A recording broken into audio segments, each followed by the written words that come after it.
June 18, 1940, at Dover Castle. Late afternoon, General Harold Franklin is watching France. Through his binoculars, he can see Calais, 21 miles across the water. Smoke columns rising where German artillery is finishing off the last French positions. In 6 weeks, Hitler's army has done what the Kaisers couldn't do in 4 years. France is finished.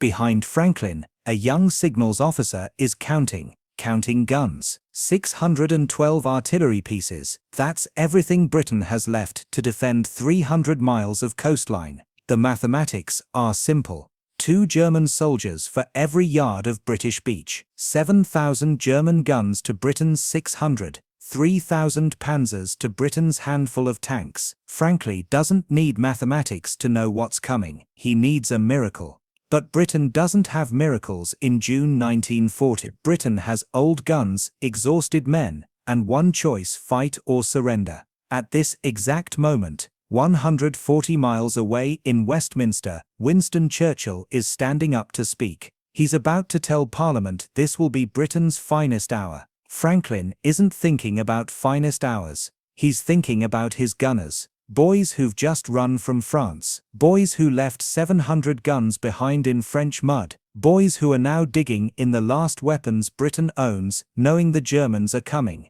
Those boys are manning 25-pounder field guns, converted weapons built from recycled barrels, because Britain was too broke to build proper ones. Everyone says they're obsolete. Museum pieces, junk. Those obsolete guns are all that stands between Britain and invasion. This is the story of 7 days when Britain stopped pretending and started preparing. 7 days when the mathematics said die, but Britain said no. 7 days when old guns, clever men, and bloody-minded refusal to quit became the difference between survival and conquest. 2 weeks before Churchill's speech, Britain lost a battle. Dunkirk, you know the story. 338,000 men evacuated. The press called it a miracle. The generals called it by its real name: catastrophic defeat. Britain saved the men. Britain abandoned everything else. 704 25-pounder guns, gone.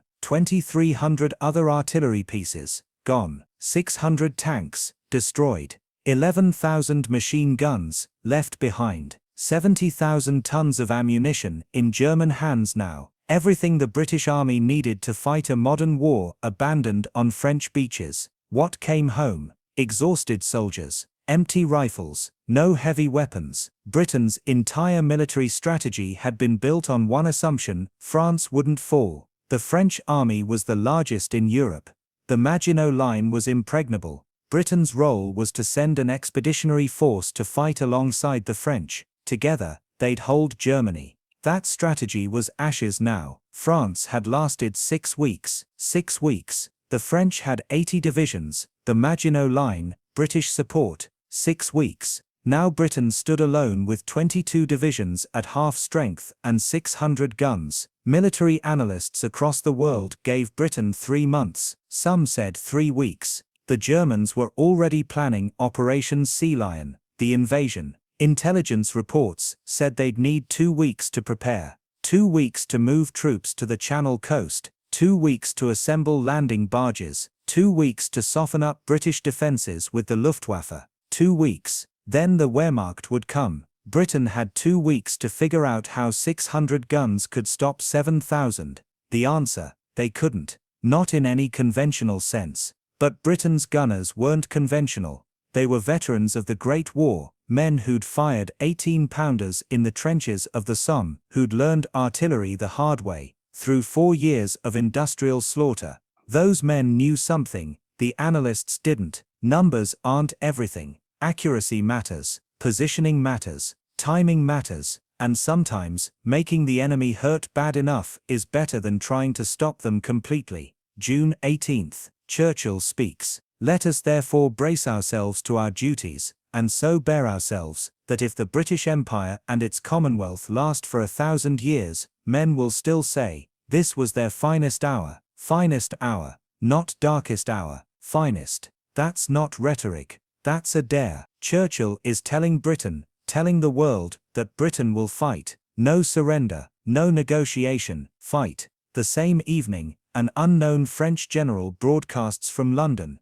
Charles de Gaulle, someone nobody's heard of, tells France that losing a battle isn't losing a war. France's government has surrendered, but de Gaulle won't. He'll keep fighting. Almost nobody hears the broadcast. De Gaulle commands nothing. He has no army, no authority, just words. But years later, historians will point to that moment as the birth of Free France. 2 speeches, Churchill's defiance and de Gaulle's refusal to accept defeat. Between those speeches sits the question that matters: what does Britain actually do? Because speeches don't stop panzers, words don't sink invasion barges. At some point, Britain needs guns pointed at beaches, ready to fire when German soldiers come ashore. And Britain has 600 of those guns, 625-pounders, scattered across southern England, manned by crews who've just escaped from France and are being asked to fight again. Those crews know the mathematics don't work. They know 600 guns can't defend everything.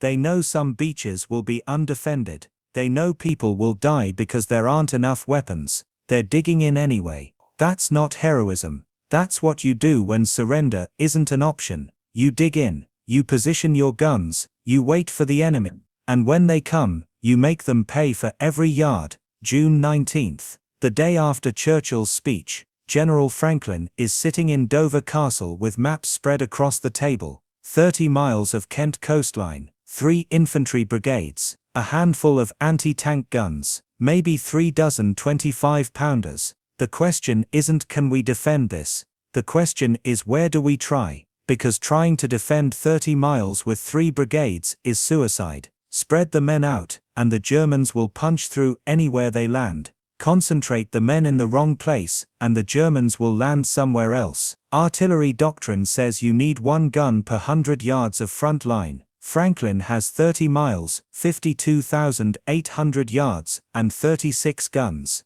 He needs 528 guns. He has 36. The mathematics are clear. Britain can't defend the coast, not in any traditional sense. So Franklin makes a different choice. Don't defend the beaches. Let the Germans land. Then hit them while they're establishing their beachhead, before they can bring their own artillery ashore, before they can dig in. It's a gamble. If the Germans land in strength and move fast, they'll overwhelm the counterattack. But it's the only gamble available. The 25-pounder is perfect for this. Not because it's particularly modern, it's not. Not because it's powerful, German guns hit harder. But because of one weird feature built into the carriage, 360-degree traverse. Most guns of the era could rotate maybe 45 degrees left or right. Moving them meant unlimbering the trails, repositioning the entire weapon. Minutes of work under fire. The 25-pounder sits on a circular firing platform. The gun can spin completely around without moving the trails. A battery can deploy, fire north, then swing round, and fire south within seconds. In the chaos of an invasion, where the front line might be anywhere, that matters. June 20th, Friday. France is dying. Marshal Pétain's government in Bordeaux is negotiating surrender. German forces are mopping up the last resistance. In 48 hours, France will sign the armistice. Franklin's gunners are digging. Not fixed positions, they need to move, but prepared sites. Each gun has a primary position, and 2 alternates. Fire plans are drawn up for every likely beach. Ammunition is stockpiled at forward dumps. The crews are exhausted. They've just escaped from France. Some haven't slept properly in weeks. They're being asked to prepare for another battle, knowing this time there's nowhere to retreat to. One battery sergeant asks his officer the question everyone's thinking: if they come in force, sir, can we actually stop them? The officer's answer is honest: we make them bleed, we make them pay. That's the job. Not we'll win, not we'll hold, just we make them pay. That's Britain's strategy in a sentence. June 21st, Saturday. Fog rolls in across the channel. Low visibility. Invasion weather. The RAF can't fly in this. German landing craft could cross undetected, but the Germans don't come. They're not ready. In Dover, Franklin's staff are running calculations. How long to move a gun battery from position A to position B? How much ammunition for a 6-hour firefight? How many casualties can they take before a battery is combat ineffective? Every calculation comes back to the same problem: not enough guns. If the Germans land at multiple beaches simultaneously, and they will, Britain doesn't have enough artillery to cover everything. Choices will have to be made in real time. Some invasion forces will get ashore unopposed while British guns are engaging elsewhere. It's a nightmare scenario, and it's the scenario Britain is preparing for. June 22nd. 6:36 in the evening. Compiègne, France. French officials signed the armistice in the same railway carriage where Germany surrendered in 1918. Hitler insists on it. Hear revenge. The terms are brutal. Northern France and the entire Atlantic coast will be German-occupied. France's military will disband. The fleet will be interned. France is finished as a fighting nation. In London, the War Cabinet meets in emergency session. France's surrender changes everything. Germany now controls the entire Channel coast, from Spain to the Netherlands. More invasion routes. More places Britain has to defend. Worse, Germany's entire military can now focus on Britain. The divisions that conquered France, the Luftwaffe squadrons, the artillery batteries, all of it can be redeployed for Operation Sea Lion. Britain is officially completely alone. Intelligence estimates that night, Germany has 2 million troops in France. 500,000 could be committed to invasion. 3,000 tanks, 7,000 artillery pieces, complete control of continental Europe. Britain has 22 divisions at half strength, 600 guns. Determination. The numbers haven't improved. June 23rd, Sunday. Churchill addresses the nation. Not Parliament this time, the people. Factory workers, farmers, shopkeepers. People who don't follow military analysis, but know France has fallen, and Britain is next. Churchill doesn't lie to them. France is gone. Invasion is coming. The battle will be hard. But Britain will fight. Britain will win. Because the alternative is darkness. Powerful words. But Franklin's gunners aren't listening to speeches. They're running drills. Practice deployment. Unhitch the gun from its tractor. Unlimber the trails. Position the firing platform. Load. Aim, fire. How fast can you do it? A good crew can go from traveling to first round downrange in under 2 minutes. That's the standard. Get below 2 minutes, or people die. They're drilling, again and again. 2 minutes, 1 minute 50, 1 minute 40. Speed matters. If German troops establish a beachhead and British guns take too long to deploy, the invasion succeeds. June 24th, Monday. Italy declares war on Britain and France. It's mostly symbolic. France has already surrendered, but it means Britain now faces enemies in the Mediterranean as well. The strategic situation keeps deteriorating. Franklin meets with his brigade commanders. They discuss the plan one more time. German landing detected. Observers report location. Artillery moves to pre-planned positions. Batteries deploy. Forward observers direct fire onto the beach. Infantry counterattacks while Germans are pinned by artillery. Simple plan. Chaos in execution. One commander raises the ammunition problem. At maximum rate of fire, a battery of 8 25-pounders can expend 3,000 shells in an hour. Do they have that much ammunition forward? Can they resupply under fire? The answer, maybe. Ammunition dumps exist, but moving shells to guns during an invasion, with German aircraft overhead, will be difficult. Casualties among supply troops will be high. Everything comes back to, do we have enough? The answer is always no. But we fight with what we have. June 25th, Tuesday, the 7th day. France's armistice with Italy is signed. The Battle of France is officially over. Britain is the only European power still fighting Germany. Franklin writes his report for the War Office. His division is ready. Gun positions prepared. Fire plans complete. Crews trained. But he concludes with brutal honesty: we can make invasion costly. We cannot guarantee to stop it with current resources. The War Office already knows, but something has changed during these 7 days. On June 18th, Britain was reeling, uncertain. By June 25th, the uncertainty is gone. Britain will fight. That decision is final. How? With 600 guns, clever positioning, and crews who refuse to quit. Is it enough? Probably not. Does it matter? Absolutely, because cost matters, even to conquerors. Make invasion expensive enough, and the equation changes. Germany might win, but at what price? That's what Britain is betting on. Not that 600 guns can stop Operation Sea Lion. That 600 guns can make Operation Sea Lion too expensive to attempt. The 25-pounder wasn't supposed to exist. Britain's artillery story starts in 1904 with the QF 18-pounder. QF stood for quick firing, a revolutionary design with a recoil system that let crews fire 20 rounds per minute. In 1904, that was science fiction. The 18-pounder became the workhorse of the Great War. British gunners fired 99.5 million rounds through these guns between 1914 and 1918. Not an estimate, documented production figures. After the war, those guns went into storage. Britain couldn't afford new artillery.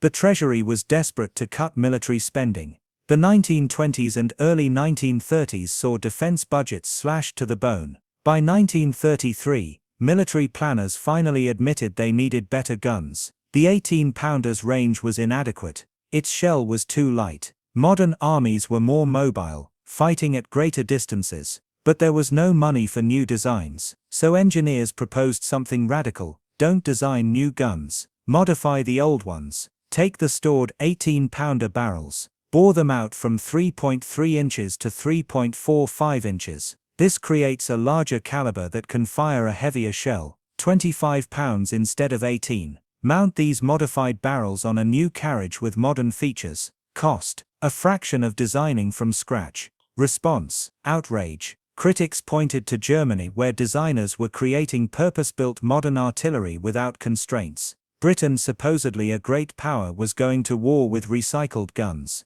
The Treasury loved it because it was cheap. Military officers accepted it because it was achievable. But nobody pretended it was ideal. Except the compromise forced something unexpected: extreme cleverness in everything except the barrel. Designers couldn't compensate for limitations with brute force. They couldn't just build a bigger gun with more propellant. They had to extract maximum performance from a barrel that had already fought in the trenches. The carriage became a masterpiece of innovation. Split trails that opened in a V-shape, creating a wide, stable base that resisted lateral movement during firing. German guns with narrower box trails couldn't match this stability. A circular firing platform mounted between the trails, allowing 360-degree traverse without repositioning the trails. German and American guns typically had 45 might 60 degrees of traverse. The 25-pounder could spin completely around. A muzzle brake fitted to the barrel, redirecting propellant gases backwards to counter recoil. This allowed the lighter carriage to handle the increased pressure of the larger shell. The muzzle brake reduced felt recoil by 30%. None of these features were necessary on a clean sheet design. A bigger, heavier gun could skip them. But because the 25-pounder was built around existing barrels, every other component had to be perfect. The sighting system incorporated 2 decades of experience. The number 11 dial sight featured graduated scales for range and deflection, spirit levels for ensuring level aim, and adjustments for wind, air temperature, and propellant temperature. At maximum range, even a modest crosswind would deflect a shell significantly. The sight compensated. Gunners could dial in corrections and know exactly where the shell would land. Ammunition manufacture became an exercise in precision. Shells from the same batch had nearly identical weight, dimensions, and center of gravity. Driving bands, copper rings that engaged the rifling, were machined to tolerances measured in thousandths of an inch. This uniformity created consistency. When a gunner set a specific elevation and charge, the shell followed the same trajectory every time. Consistency is the foundation of accuracy. And then there's the variable charge system. The 25-pounder used separate loading ammunition. Shell goes in first, then the cartridge case with the propellant. Charges came in 3 sizes: charge 1 for close range, charge 2 for medium, charge 3 for maximum range. This gave gunners extraordinary flexibility. Need to drop shells onto a target 2,000 yards away. Use charge 1. Keep the trajectory flat, time of flight short. Need to reach a target 10,000 yards out. Charge 3. Same gun, same crew, completely different applications. German and American guns typically used fixed ammunition, where the propellant charge was predetermined.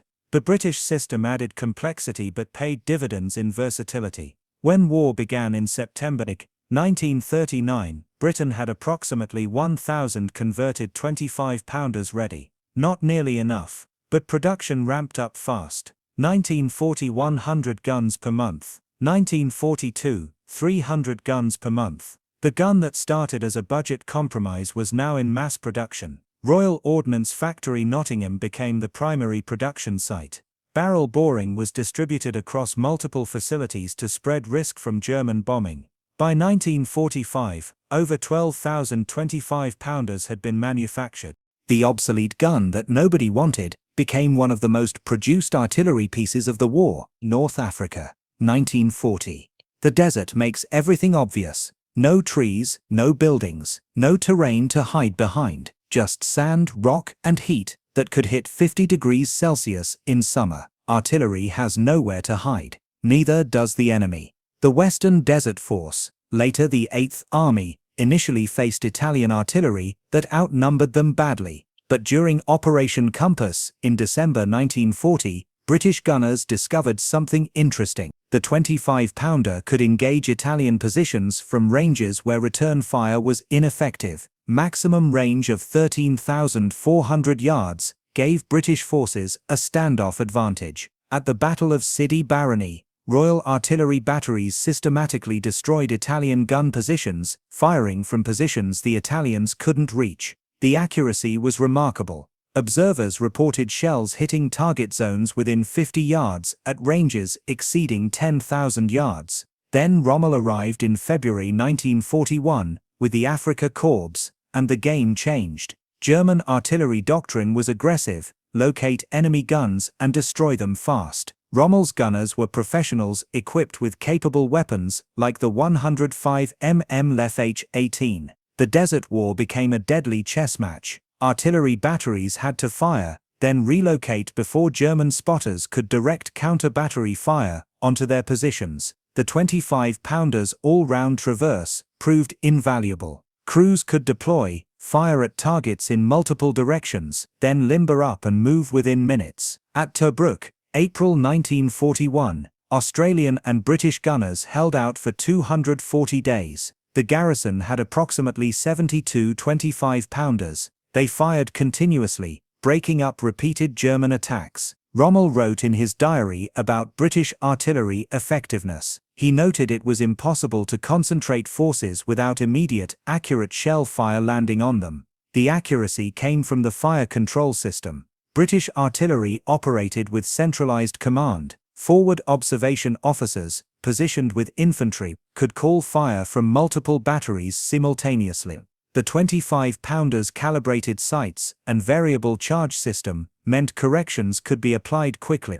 Observer reports: add 200 right 50, gunners dial it in, fire again within seconds. German artillery was effective, but typically operated more independently, with less coordination between batteries. El Alamein, October 1942. The 25-pounder's finest hour. Montgomery's 8th Army assembled 908 25-pounders for the offensive, the largest concentration of British artillery since 1918. The opening barrage on October 23, over 500,000 rounds in the first 24 hours. But this wasn't random shelling. Fire was carefully planned. Specific German and Italian positions were targeted with precision. One captured German officer reported after the battle that British artillery seemed to know exactly where every gun, every command post, every troop concentration was positioned. The desert campaigns established the 25-pounder's reputation decisively. British and Commonwealth gunners had complete confidence in the weapon. They'd proven it could outshoot German guns in accuracy, match them in range, exceed them in versatility. Then came D-Day, Normandy, June 6, 1944. The 25-pounder returned to France. Operation Overlord involved landing approximately 400 25-pounders on D-Day, with hundreds more following. Normandy was completely different from North Africa. Close terrain, hedgerows, villages, forests, enemy dug into prepared positions. The Bocage country, those infamous hedgerows turning every field into a fortress, created nightmare conditions for attackers. German positions could hide behind earth banks, topped with vegetation, invisible until they opened fire. Infantry couldn't advance without suppressing these positions, but locating them was difficult. Forward observation officers accompanied infantry. When a German position revealed itself, they called down fire within minutes. The 25-pounder's accuracy meant shells could land yards from British troops without endangering them. Operation Goodwood, July 1944, Montgomery's breakout attempt. 720 25-pounders fired a 3-hour preliminary bombardment. Unlike Great War bombardments that saturated areas blindly, this was targeted fire based on aerial reconnaissance and intelligence. Specific German strongpoints, headquarters, artillery positions were engaged. Post-battle assessments showed devastating effectiveness. Entire German units were rendered combat ineffective before British tanks even advanced. The Rhine Crossing, March 1945, Operation Plunder. Over 3,000 guns participated, including more than 1,000 25-pounders. The barrage involved timed concentrations, smokescreens, creeping barrages.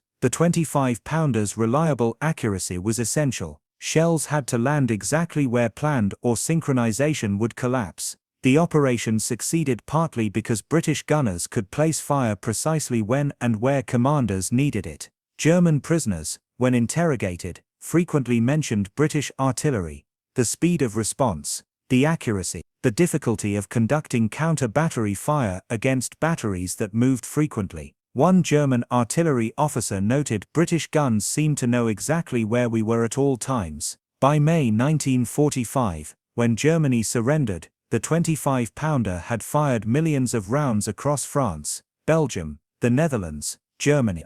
Montgomery, never generous with equipment praise, called it the finest field gun of the war. Coming from a commander who'd fought through 2 world wars, that assessment carried weight. The 25-pounder's story didn't end in 1945. Korea, 1950. British Commonwealth forces deployed with the UN response. The 25-pounder faced Korean winters where temperatures hit -30 Celsius. Hydraulic fluid thickened. Propellant burned inconsistently. Crews operated with frost-numbed hands. Special cold weather lubricants were developed. Propellant charges were stored in heated bunkers, brought forward only when needed. At the Imjin River, April 1951, British 25-pounders of 45th Field Regiment provided fire support to the Gloucester Regiment being overrun by Chinese forces. The guns fired continuously for 3 days, expending over 10,000 rounds, breaking up repeated attacks. Malaya,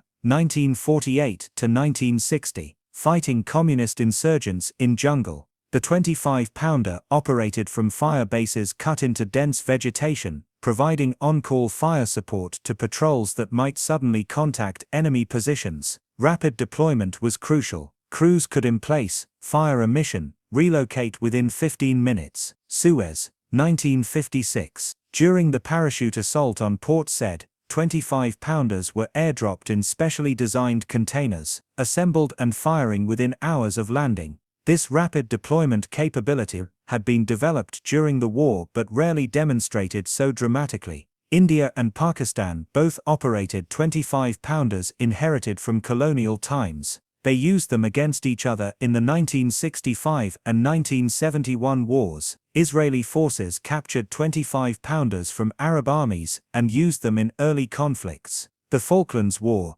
1982. British forces deployed 105 mm light guns as primary artillery, but several 25-pounders were used in support roles. 37 years after World War II ended, the gun was still considered reliable enough for combat. New Zealand didn't retire its last 25-pounders until 1989. The Indian Army operated them into the 1990s. Production figures tell the story. Approximately 12,000 manufactured between 1939 and 1945. They served with Britain, Canada, Australia, New Zealand, South Africa, India, and dozens of other nations. Some were destroyed in combat. Some were scrapped after the war. Many remained in service for half a century. The gun, designed as a budget compromise, built from recycled barrels, dismissed as obsolete, became one of the longest-serving artillery pieces in history. Return to June 1940.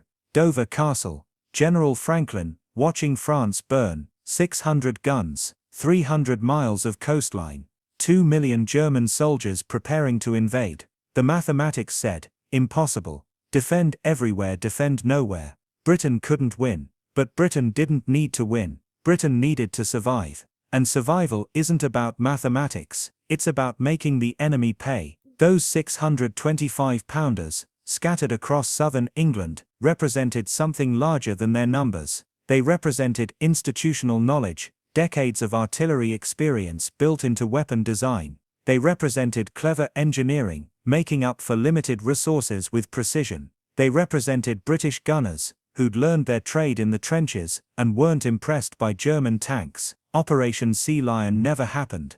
Germany postponed the invasion on September 17, 1940, and never resumed it. The reasons are complex. The RAF's victory in the Battle of Britain, the Royal Navy's dominance, Hitler's decision to turn east toward Russia, but part of the reason was cost. German intelligence convinced planners that invading Britain would be phenomenally expensive in men and material. Those 600 guns positioned and ready contributed to that calculation. Would they have stopped an invasion if Germany committed overwhelming force? Probably not. Would they have made it hurt? Absolutely.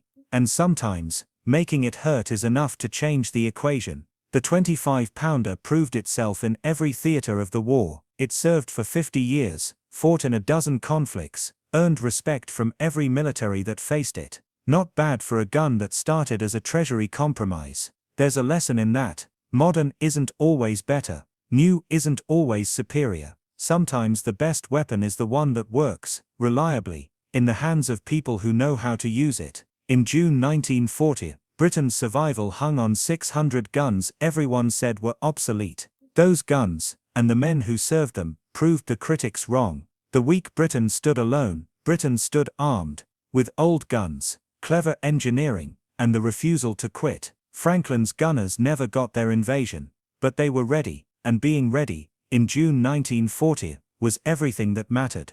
The Germans saw those 600 guns pointed at the Channel, and did the mathematics themselves. Sometimes, 600 guns are enough, not because they can win, because they refuse to lose.